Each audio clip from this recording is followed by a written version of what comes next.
আইনটার নাম জানতে হবে। এটা 1872 সালের সাক্ষ্য আইন। এই আইনের জনক স্যার জেমস ফিটজেমস স্টিফেন। যদি আমরা এখানে একটা জিনিস খেয়াল করি, যে নামটা অনেকের কাছে নতুন মনে হতে পারে, যে আপনার ফিটজেমস, এটা মূলত তার পুরো নাম। এটা আপনাদের লাগবে না, এটা জেমস স্টিফেন এই পর্যন্ত আপনার মনে রাখলেই চলবে। তারপরে এটার ধরন হচ্ছে, এটা একটা পদ্ধতিগত আইন। তারপর এটা কার্যকর পুরো বাংলাদেশ। তবে এটা খেয়াল করেন, এখানে যে আছে সামরিক আদালত, এই সামরিক আদালতে কিন্তু এটা প্রযোজ্য হবে না। এছাড়াও আমাদের যে বিভাগীয় মামলা হয়, সেই বিভাগীয় মামলাতেও আপনার সামরিক আদালতের মতোই এটা প্রযোজ্য হবে না। বাস্তবায়ন হয় এটা আপনার 1 সেপ্টেম্বর 1872, এবং এটার সর্বশেষ সংশোধনী হয় 2022 সালে। তারপর এটাতে আছে আপনাদের 3টা খণ্ড, 11টা অধ্যায় এবং 166টি ধারা। কয়টা? 3টা খণ্ড, 11টা অধ্যায় এবং 166টি ধারা। এবার আমরা দেখব এই অধ্যায়গুলোকে বা খণ্ডগুলোকে কিভাবে বর্ণন করা হয়েছে। যেমন প্রথম খণ্ডে এখানে রয়েছে আমাদের সাক্ষ্যের প্রাসঙ্গিকতা, প্রথম অধ্যায় ও দ্বিতীয় অধ্যায়। এখানে মোট ধারা আছে 1 থেকে 55, অর্থাৎ 55টি ধারা এখানে আছে। দ্বিতীয় খণ্ডে প্রমাণ প্রসঙ্গে, এই প্রমাণের ক্ষেত্রে অর্থাৎ কিভাবে প্রমাণ করতে হয় এই সিস্টেমটা, তৃতীয় থেকে ষষ্ঠ অধ্যায় পর্যন্ত। এখানে আছে ধারা 56 থেকে 100 পর্যন্ত। তৃতীয় খণ্ড যদি আমরা দেখি, এখানে আছে সাক্ষ্য উপস্থাপন ও ফল। এখানে অধ্যায় নাম্বার 7 থেকে 11 পর্যন্ত, এবং এখানে ধারা আছে 101 থেকে 166 পর্যন্ত। এবার আমরা এক একটা খণ্ডের আপনার ভাগ দেখবো যে কিভাবে এখানে বন্টন করছে। আমরা যদি প্রথম খণ্ডটা দেখি, এই প্রথম খণ্ডে আপনার কয়টি অধ্যায়? 2টি অধ্যায়। ধারা 1 থেকে 55। প্রারম্ভিক বিষয় 1 থেকে 5। মূলত আপনার বইতে কিন্তু এভাবে ভাগ করা নাই, এটা আপনাদের সুবিধার্থে আমি ভাগ করছি। এটাকে 1 থেকে 55কে আমার সুবিধা মোতাবেক আমি ভাগ করছি, যাতে আপনাদের মনে রাখতে সুবিধা হয়। প্রথমেই আপনার 1 থেকে 5 প্রারম্ভিক বিষয়। তারপর আমরা যদি দেখি 6 থেকে 16, অর্থাৎ প্রাসঙ্গিকতার নীতি যদি আমরা দেখি, সেটা 6 থেকে 16। এই জায়গাটাই কিন্তু সাক্ষ্য আইনের সবচাইতে ইম্পর্টেন্ট। এই 6 থেকে 16 এটাকে আমরা ভেরি ভেরি ইম্পর্টেন্ট হিসেবে আপনার আখ্যায়িত করতে পারি। কারণ এই জায়গাটা যদি আমরা ভালো করে বুঝতে পারি, তাহলে সাক্ষ্য আইনে তেমন আর কোনো আমাদের থাকে না, যে আপনার অন্য বিষয়গুলো আর কঠিন থাকে না। মূলত এই জায়গাটা দেখেই আমরা শুরুতে কি করি, অনেকেই ভয় পেয়ে যাই। এই ভয় পাওয়ার কারণে কিন্তু আমরা সাক্ষ্য আইন থেকে ছিটকে যাই। এই জায়গাটা যে জয় করতে পারবে, সে মূলত বাকি বিষয়গুলো তার কাছে পানির মতো। স্বীকৃতি সংক্রান্ত 17 থেকে 23 দ্বারা। তারপর আমাদের স্বীকারোক্তি 24 থেকে 30। স্বীকৃতি চূড়ান্ত প্রমাণ নয়, একটিমাত্র দ্বারা 31। যাদের সাক্ষী হিসেবে উপস্থাপন করা যায় না 32 এবং 33, অর্থাৎ যারা মারা গেছে বা তারা বিদেশ চলে গেছে অসুস্থ, সেই ক্ষেত্রে পদ্ধতিটা কি, 32 এবং 33 এই 2টা ধারাতে এই বিষয়ে আলোচনা করা আছে। পরে বিভিন্ন ধরনের জিনিসপত্র আছে, খাতাপত্র আছে, মানচিত্র আছে, দলিলপত্র আছে। এইগুলো হাজির করার বিষয়টা হলো আদালতের সামনে যখন উপস্থাপন করা হবে, সেগুলো প্রাসঙ্গিক হবে এই 34 থেকে 39 ধারায়।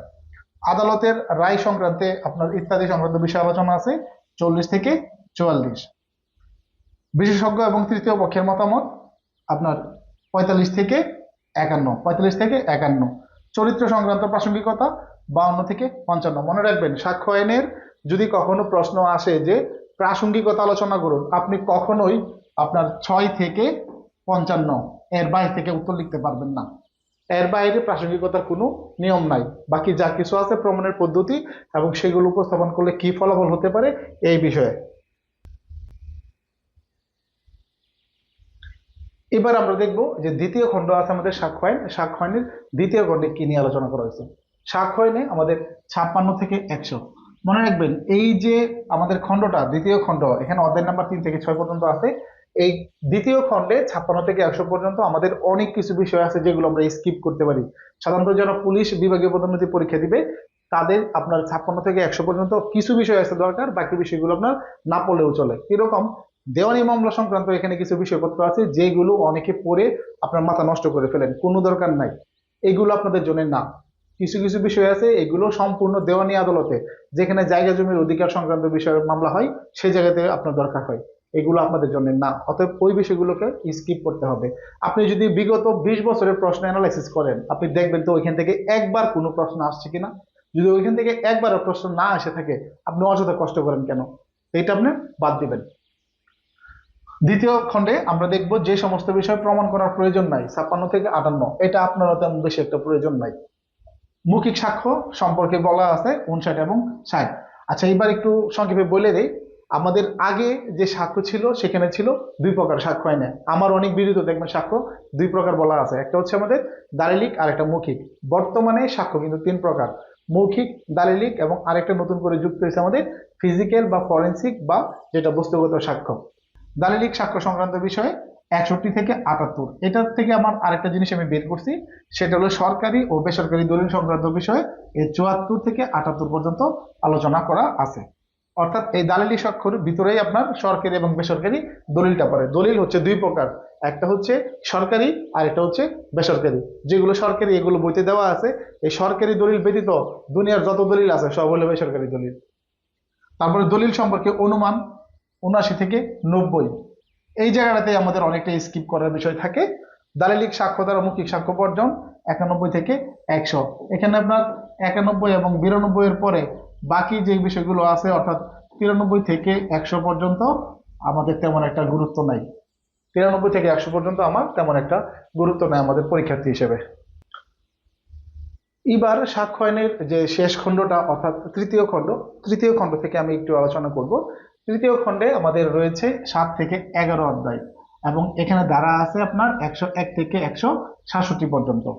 এখানেও কিন্তু অনেক কিছু বিষয় আছে যেগুলো আমাদের প্রয়োজন নাই, বিশেষ করে শেষের দিকে এই বিষয়গুলো আমাদের দরকার নাই। এবং হচ্ছে আমাদের প্রতিবন্ধক সংক্রান্ত যে নিয়মটা, এই যে 115 থেকে 117, এটাও আমাদের দরকার নাই। এটাও হচ্ছে মূলত আমাদের জায়গা জমি ক্রয় বিক্রয়ের ক্ষেত্রে যেটা ব্যবহার করা হয় সেটা। এ বিষয়ে আমি অন্য সময় আলোচনা করব। এখন আমরা দেখব প্রমাণের দায়িত্ব 101 থেকে 114 পর্যন্ত। এর ভিতরে আবার কিন্তু 113 আপনারা পাবেন। 113টা আমাদের লাগবে না, 113টা আমাদের এই বাংলাদেশের জন্য প্রযোজ্য না। প্রতিবন্ধক সংক্রান্ত বিষয় বললাম 115 থেকে 117, টেনশন করার কারণ নাই, এটা বাদ দিয়ে দিবেন। তারপর হলো সাক্ষীর যোগ্যতা, সাক্ষীর সংখ্যা ইত্যাদি সংক্রান্ত বিষয় আলোচনা আছে 118 থেকে 134 পর্যন্ত। খুব ইম্পর্টেন্ট, এখান থেকে অনেকবার প্রশ্ন আসছে। সাক্ষীর সাক্ষ্য গ্রহণ, জবানবন্দি, জেরা, এরকম আরো অনেক কিছু আপনারা পাবেন 135 থেকে 158 পর্যন্ত। এখানে বিভিন্ন ধরনের প্রশ্ন যে করতে পারি আমরা, প্রশ্ন করতে পারি না। এছাড়াও যদি আপনার প্রশ্ন করে যদি উত্ত্যক্ত করা হয়, বিরক্ত করা হয়, সেক্ষেত্রে প্রতিকার ব্যবস্থা কি, এইটাও আপনার এর ভিতরে আছে। তারপর আপনার ইঙ্গিতবাহী প্রশ্ন, ঠিক আছে, এখানে আছে। জবানবন্দি, জেরা ইত্যাদি সংক্রান্ত বিষয় আপনার এটার ভিতরেই আলোচনা করা আছে। এটাও ভেরি ভেরি ইম্পর্টেন্ট পার্ট, 135 থেকে 158, এটা আমাদের খুবই গুরুত্বপূর্ণ। স্মৃতি পুনর্জীবিতকরণ সংক্রান্ত অনেকবার পরীক্ষাতে আসছে, এই 159 থেকে 161। তারপরে দলিল উপস্থাপন সংক্রান্ত বিষয় 162 থেকে 164, আপনার প্রয়োজন নাই, আপনি ইচ্ছে করলে এই অংশটা না পড়লেও পারেন, এটা আমাদের সাধারণত আসে না পরীক্ষায়। প্রশ্ন করা সংক্রান্ত বিষয় এটাও তেমন ইম্পর্টেন্ট না। এখানে কিছু একটা বিষয় আছে যেগুলো আমরা অনেকেই বুঝি না, যেমন জরি বা অ্যাসেসর, এগুলোর প্রচলন কিন্তু বর্তমানে বাংলাদেশে নাই। প্রিজাইডিং অফিসার, এগুলোর প্রচলন বাংলাদেশে নাই, ঠিক আছে, যেগুলো নাই বাংলাদেশের জন্য প্রযোজ্য না, এগুলো নিয়ে আপনারা টেনশন করেন কেন।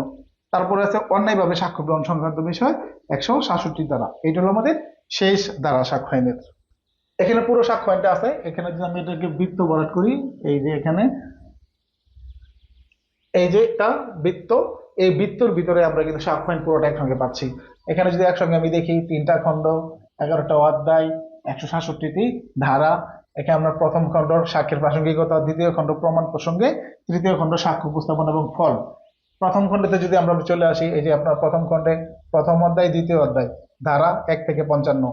এই যে আপনার যে বন্টন গুলো আমি একটু আগে আপনাদের যেভাবে বন্টন দেখিয়েছিলাম, এগুলো কিন্তু বইতে এভাবে নাই, এটা আমি সুবিধার জন্য বলতেছি, ঠিক আছে, সুবিধার জন্য আমি এভাবে ভাগ করে দিছি যাতে আপনারা পড়ে মনে রাখতে পারেন। তারপরে এখানে যে সমস্ত বিষয় প্রমাণ করার নেই, এই যে ইত্যাদি ইত্যাদি ইত্যাদি, এগুলো আমাদের 56 থেকে 100 পর্যন্ত এভাবে ব্যক্ত করছে দ্বিতীয় খণ্ডের ব্যক্তটা। এই যে আমরা তৃতীয় থেকে ষষ্ঠ 56 থেকে 100 দ্বারা, তারপরে এই যে 100 দ্বারা পর্যন্ত ডিটেলস। একইভাবে আপনার সপ্তম থেকে একাদশ, এই যে এখানে আপনার বর্ণনা দেওয়া আছে আপনার 101 থেকে 167 পর্যন্ত ধারা।